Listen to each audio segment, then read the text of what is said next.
Hi, today we will be taking a look at how to troubleshoot our Hiboy S2R electric scooter. The current problem I have with my S2R is that after I replaced the motor, it started malfunctioning, like it would turn on but no throttle until it finally decided to turn off completely. So to troubleshoot, we will be looking into this major parts. 1. Charger. Second battery. Third display accelerator. Fourth controller. Motor. First charger. For this one, it is pretty straight. You will need a multimeter and a bit of knowledge on how to use it. Grab your multimeter and set it to measure from 20 to 200 volts DC. Now grab the probes of your multimeter and test the charger. The voltage should be 42 volts and the current 1.5 amps. If you get higher values, then it's a bad charger. And as you can see, mine gives 42 volts and a current of 7 amps, which is probably what killed my battery by providing a higher current than supported by the battery controller. Second battery. The battery will be tested in the same way by using our multimeter and checking voltages and currents output by the battery. When checking voltage, we should be getting around 33 to 36 volts on a full charge battery and around 5 to 7 amps current. In our battery, we can see how we get the nominal voltage of 33 volts and a current of 5.47 amps, which is normal taking into account the long body of this battery, which I put into full use for around 2 years. Since the voltage and current seem normal, we will perform another test on it in order to check current flow.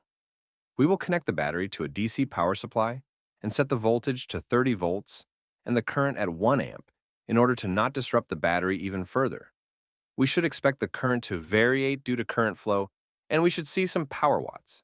As you can see in this test, I grabbed the charger tip and cut it so I could connect it in an easier manner to my power supply and battery. As you can see, the current on my power supply dropped to 0 instantly, and we don't see any power being delivered, coming to a conclusion that the battery is the culprit of this scooter not turning on. Third display.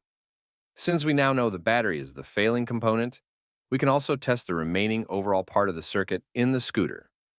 We will set up our DC power supply to 30 volts and 1.5 amps, this to not damage the other components in the scooter.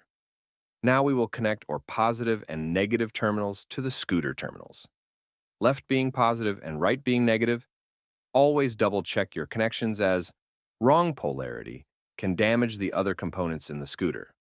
To double-check polarity, you can look at your battery and check how the terminals are labeled.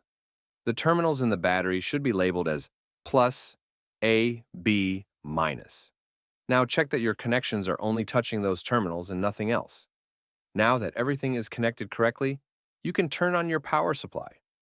Once the power supply is connected, we will notice that there is a current flow and a power delivery to the device. Now turn on your scooter by pressing the on button on the display. If everything is connected correctly, it should turn on. As you can see, everything is turning on and functioning correctly. Notes: I initially thought the failing part was the controller. So I bought another one. As you can see, the controller's well encapsulated and nothing seems to be burned or generated bubbles in the epoxy.